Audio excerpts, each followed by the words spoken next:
Sementara aku lebih parah. Terlintas di kepalaku, sesaat lagi semua orang akan tahu bahwa aku telah berkurung dengan bojone wong. Jantungku yang tadi berdegup kencang, kini seakan hendak meledak. Langit-langit kamar yang awalnya akan menjadi saksi cinta kami berlabuh, kini malah seakan hendak jatuh menimpa kepalaku. Tubuhku kaku, hidungku rasanya sulit untuk bernapas. Selanjutnya, aku dan Mbak Alisa saling tatap bengong, tak berpikir apa yang mesti diperbuat. Sementara di luar, panggilan dari suami Mbak Alisa terus terdengar. Di situasi genting, aku masih bisa membatin. Pria itu ngeyel sekali, sudah tahu nggak ada sahutan. Masih manggil kayak anak kecil hendak ngajak temannya main petak umpet saja.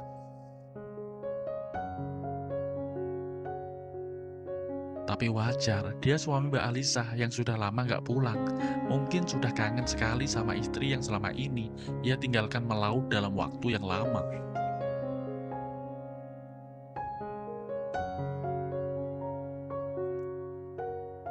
Alisa, kamu di mana sayang? Buka pintunya, abang sudah pulang. Panggilan itu terus berbunyi. Bagiku saat ini, itu bukan sebuah panggilan, melainkan suara hantu yang paling menakutkan. Karena tak tahu lagi mau berbuat apa, akhirnya aku melangkah ke arah pintu kamar Mbak Alisa. Dengan tangan gemetar, pintu aku buka. Lalu aku bersembunyi di baliknya seraya menyadarkan badanku ke dinding.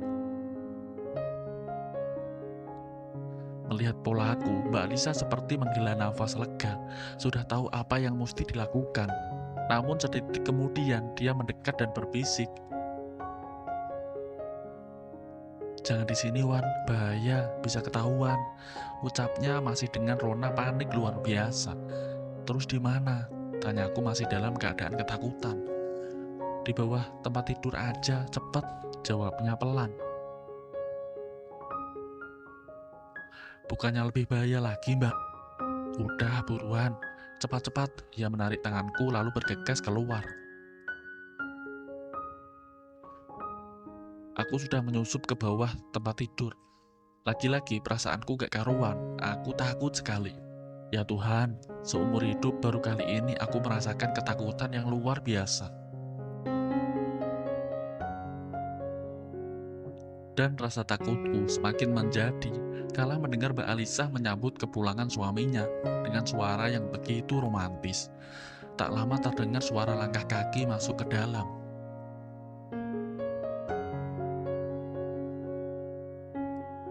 Dak-dikduk, jantungku semakin berdegup manakala dari bawah tempat tidur aku melihat kaki mereka melangkah lewat.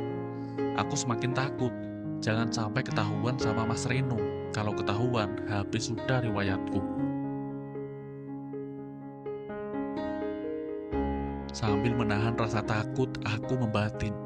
Dasar Mbak Alisa, masa nggak tahu suaminya mau pulang malam ini? Kalau tahu, kenapa mau mancing diriku?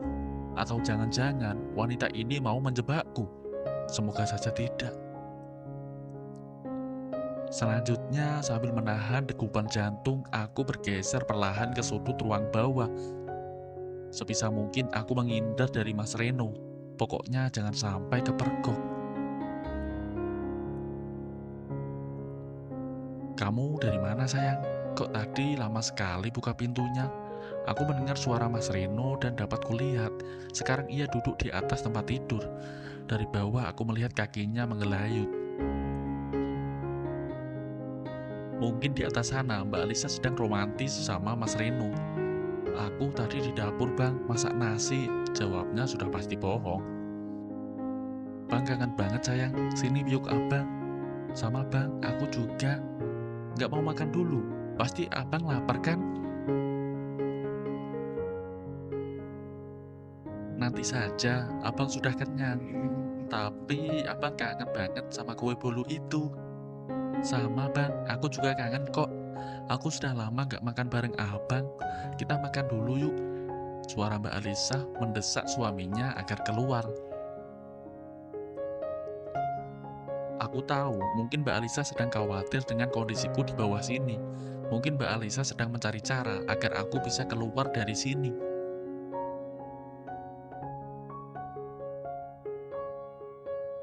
Nanti saja sayang, abang kangen banget. Kita terbang dulu yuk, sudah 6 bulan abang merindukan itu. Dek, seketika jantungku yang tadi berdegup kini semakin menjadi. Wah, tenan Mas Reno. Gak tahu apa kalau aku lagi sembunyi di sini. Masa aku harus dengerin dia membajak sawah sama istrinya? Ups, kok aku berharap dia tahu aku di sini? Ada-ada saja pikiranku. Mungkin karena sudah sangat kesal. Sekarang, tanya Mbak Alisa seperti kaget. Mungkin dia sadar kalau di ruangan ini ada aku. Iya dong sayang, kapan lagi kalau bukan sekarang? Tapi apa abang nggak capek dari perjalanan pulang? Tanya Mbak Alisa seperti memanja dan mungkin berusaha menunda kemauan suaminya. Mungkin juga Mbak Alisa masih menghargaiku di sini. Masa aku harus mendengar suara orang membajak sawah? Malang benar nasibku. Dan aku gak tahu pasti keadaan mereka sekarang. Hanya bisa mendengar suara obrolan. Lama-lama keduanya terdengar semakin romantis. Entah apa yang mereka lakukan. Akhirnya aku harus jadi kambing congek. Apes tenan. Sekarang saja, abang kangen banget sama kue bolu itu, ucap Mas Reno. Dan kalian tahulah apa yang terjadi selanjutnya.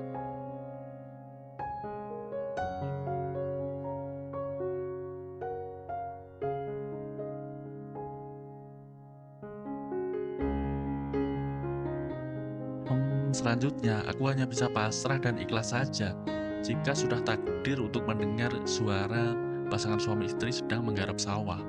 Apa sekali aku malam ini. Kalau tahu bakal jadi begini, pasti aku gak mau saat Mbak Alisa menyuruhku ke rumahnya. Kemudian yang tak kuharapkan akhirnya terjadi. Terpaksa aku menjadi saksi pasangan suami istri itu menggarap sawah. Dari suara yang kudengar, mereka sangat bersemangat. Dan sesekali kegiatan menanam benih padi itu disertai oleh Mas Reno dengan obrolan. Mendengarnya aku semakin jengkel. Semoga kali ini benih padi abang membuahkan hasil sayang, dan kita bisa panen yang banyak, ucap Mas Reno dengan napas yang tergesa-gesa. Sambil bicara begitu, sambil juga dia mencangkul. Iya bang, sawah ini sudah lama gersang sejak abang sering libur menggarapnya. Semoga kita dapat padi yang banyak. Cangkul terus bang, tanam bibit padinya dalam-dalam supaya cepat berbuah, sahut Mbak Alisa dengan suara khas. Lagi-lagi aku hanya bisa pasrah, badanku menikuk di sudut bawah. Sambil geram tanganku mengepal, terlebih suara-suara itu semakin terdengar. Aku pun emosi, kalau tidak takut kepergok, mungkin sudah kutinju tempat itu.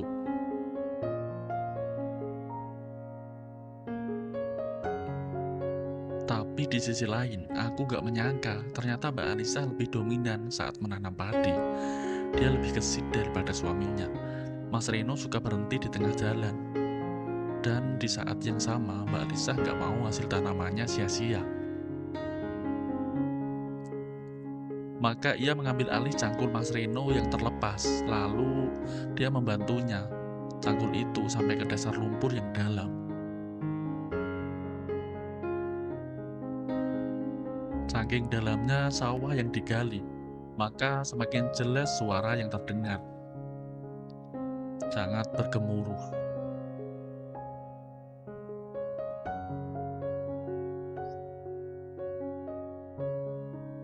Besok-besok kalau ada waktu, cangkul abang dibenerin ya.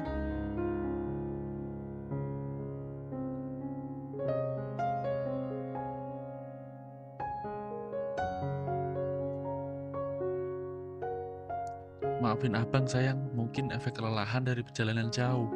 Besok malam abang benerin ya. Abang tadi di jalan pulang sempat beli obat.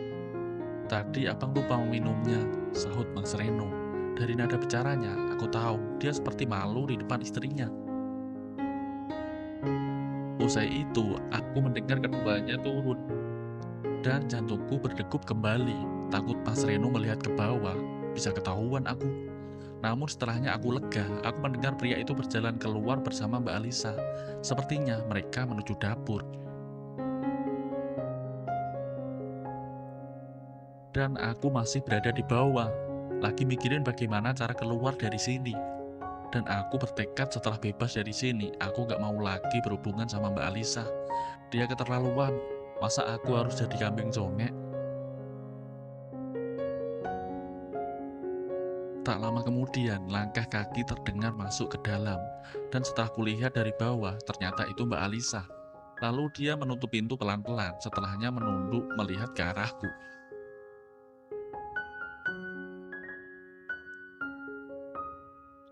"Puan, cepat keluar, cepat. Mumpung pria tua itu lagi makan," ucapnya seraya mengulurkan tangan. Aku yang tadi emosi dan kesal, lantas meraih tangan Mbak Alisa dan keluar dari persembunyian.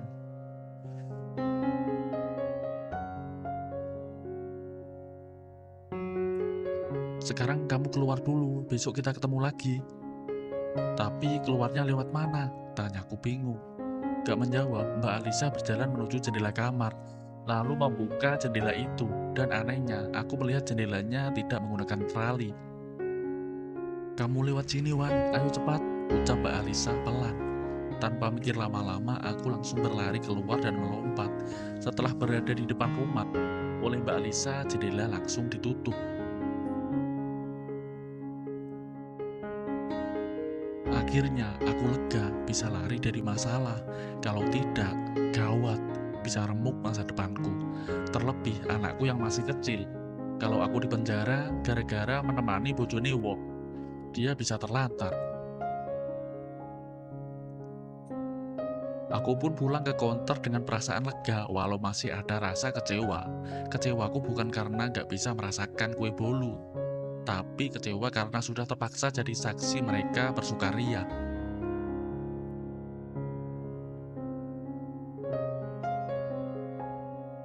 2 hari kemudian, saat ini pukul 7 pagi, aku baru saja pulang dari mengantar anakku ke sekolah. Aku sudah buka konter, pagi ini aku gak masak. Untuk sarapan pagi, aku beli nasi uduk di warung di depan konter. Usai sarapan, aku berpikir keras bagaimana cara menghadapi Mbak Alisa. Aku itu sudah kecewa, dia hampir membuat aku celaka. Dan siang hari saat usai pulang dari rumahnya malam itu, dia mendatangi aku ke rumah.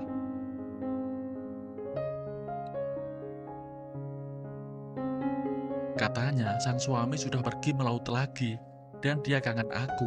Sambil memelas dia mengemis memohon-mohon supaya aku maafin. Dan aku maafin tapi dengan syarat, jangan menggoda aku lagi, karena aku gak mau menerima akibat dari perbuatanku sendiri. Mengganggu bojone wong, bahaya.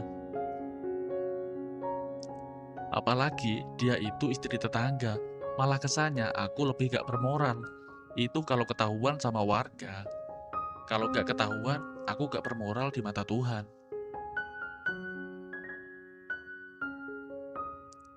Oh tidak, aku gak mau hidupku dicap hamba durhaka sama Allah.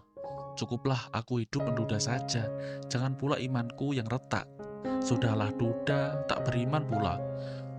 Hancurnya hidupku. Aku gak mau itu terjadi. Lindungi aku Tuhan.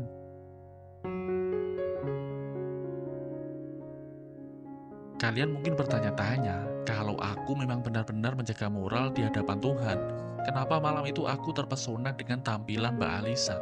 Kenapa gak menunduk pandangan dan langsung pulang saja?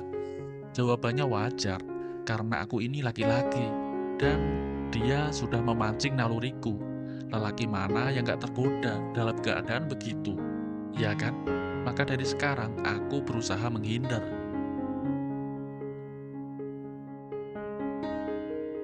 Tapi susah, gak aku datangi rumahnya buat belanja, malah dia yang datang ke konterku. Banyak sekali alasan yang dia bilang, habis kuota lah, ujung-ujungnya ngobrol dan aku layani. Gak mungkin kan aku usir. Saking nekatnya mau deketin aku lagi, dia tahan ngobrol sampai 2 jam yang diceritain tentang masalah keharmonisannya sama sang suami. Katanya dia nggak bahagia, suaminya sering tak berdaya, dan secara terang-terangan dia bilang dia mau kepadaku. Benar-benar nekat. Meski cantik dan enak dipandang, kali ini aku berusaha menghindar. Walau dia tampil kayak bidadari pun aku gak mau. Dan di samping itu, aku gak menyangka dia yang terkenal soleha dan syar'i ternyata ada sebuah sikap yang bertentangan dengan penampilannya.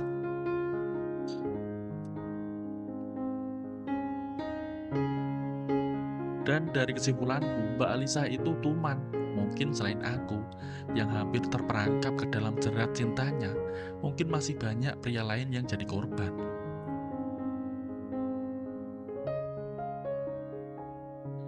Kenapa aku menduga begitu? Karena jendela kamarnya nggak pakai terali. Sementara di jendela lain, aku melihat ada terali semua. Mungkin jendela itu digunakan untuk keluar masuk lanangan.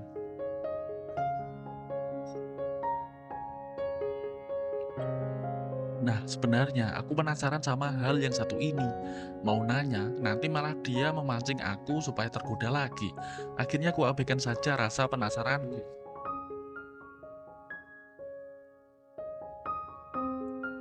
Mikirin wanita itu, nggak terasa ternyata sekarang sudah jam 7.45. Aku nggak sadar rupanya barusan ada pesan WA masuk. Dan ketika aku buka, ternyata dari Mbak Alisa.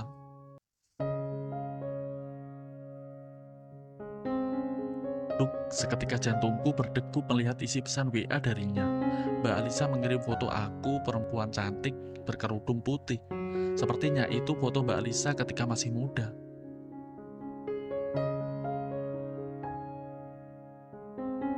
Lalu ku ketik balasan, tapi nggak jadi ku kirim, takut malah isi chattingan melebar dan nanti dikira aku mau deketin dia. Bisa gagal rencana mau menghindar dari rayuannya.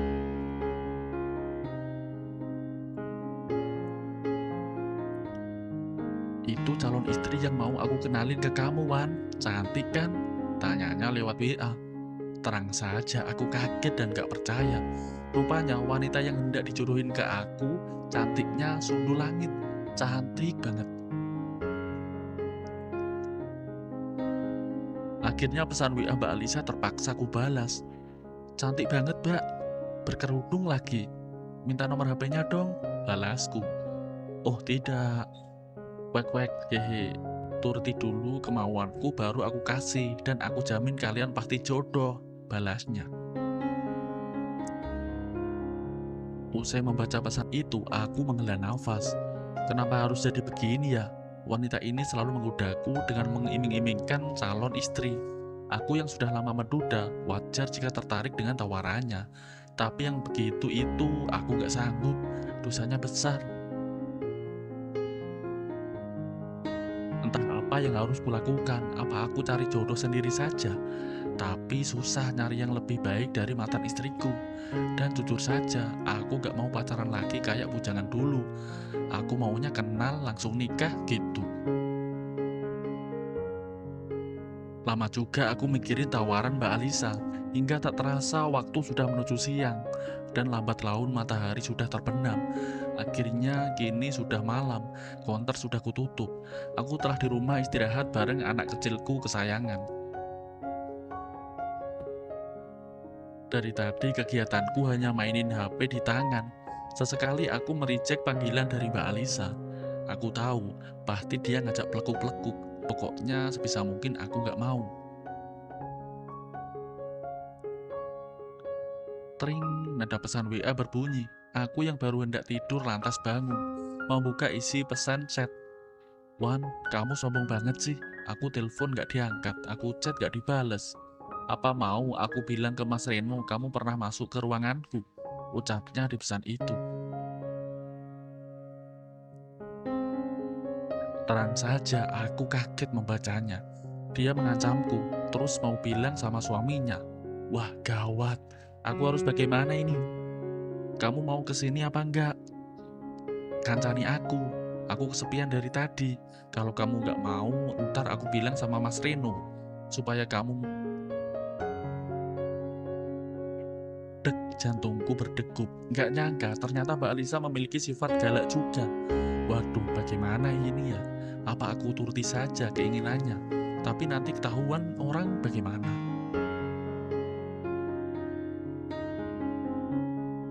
Mbak saja yang ke rumahku, balasku akhirnya. Kamu mau? Serius? Iya. Ya udah aku OTW. Ya Tuhan, bagaimana ini? Ampuni aku ya Allah. Aku sudah terjebak ke dalam belenggu itu, istri tetangga sendiri.